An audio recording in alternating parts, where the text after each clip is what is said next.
여러분, 정치 코미디, 이게 세상을 바꿀 수 있을까요? 글쎄요, 여기 정말 단순한 웃음 그 이상으로 일본 사회에 큰 파장을 일으킨 드라마가 하나 있습니다. 바로 이 드라마에 대한 이야기 지금부터 시작해 볼게요. 자, 한번 상상해 보세요. 만약 우리나라 지도자가 어느 날 갑자기 좀 한심한 아들하고 몸이 바뀐다면요.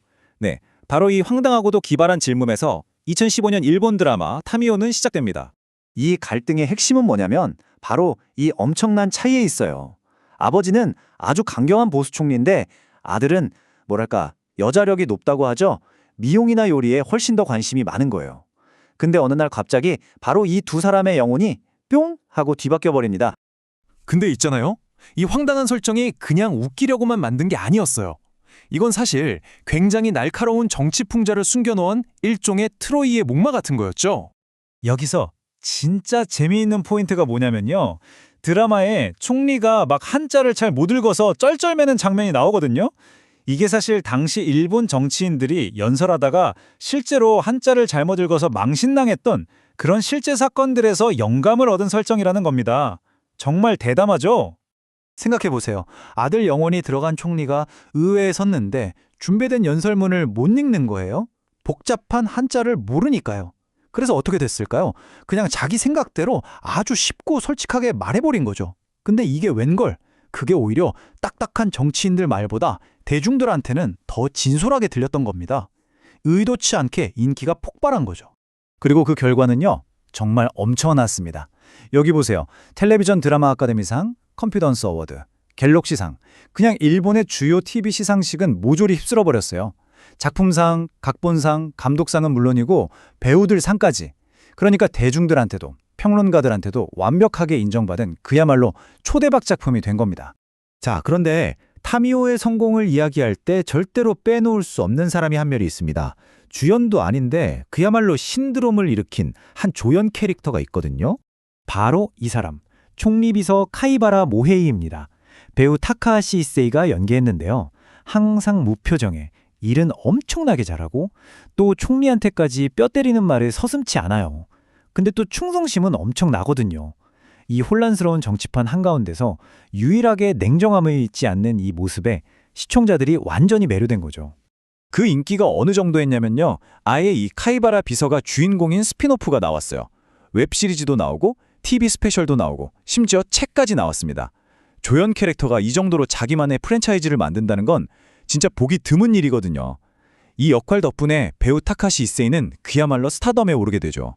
자, 이렇게 아들하고 몸이 바뀐 총리라는 이야기로 끝이 났을까요? 아니요. 이 기발한 몸 바꾸기 소재는 2024년에 들어서면서 훨씬 더 스케일이 크고 과감한 상상력으로 진화하게 됩니다. 2015년 원작을 다시 한번 정리해보면요. 핵심은 가족이었어요. 그쵸? 아버지와 아들, 이 둘 사이의 갈등과 화해를 통해서 세대 차이나 정치 같은 좀 더 큰 이야기를 풀어냈던 거죠. 그런데 2024년에 나온 리부트 타미오 R에서는 이 판이 완전히 달라집니다. 교체 대상이 아들이 아니라 그냥 일본에 사는 아무 시민이나 되는 거예요. 말 그대로 랜덤으로요. 그래서 총리가 어떤 사람이 됐냐면요. 한번 보세요. 불법 알바를 하는 청년이 되기도 하고 임신한 방송 PD, 심지어 5살짜리 꼬마가 되기도 합니다. 죽음을 앞둔 할머니, 무명 개그맨, 나중엔 인공지능 AI하고도 몸이 바뀌어요. 이렇게 전혀 다른 사람들의 삶을 직접 살아보면서 자기가 만든 정책들이 현실에서 사람들에게 어떤 영향을 미치는지 그걸 온몸으로 깨닫게 된 거죠. 바로 이 지점에서 타미오라는 작품이 가진 진짜 힘, 그리고 이 시리즈가 왜 중요한지가 드러납니다. 그러니까 이 몸 바꾸기는 그냥 재밌는 설정이 아닌 거예요.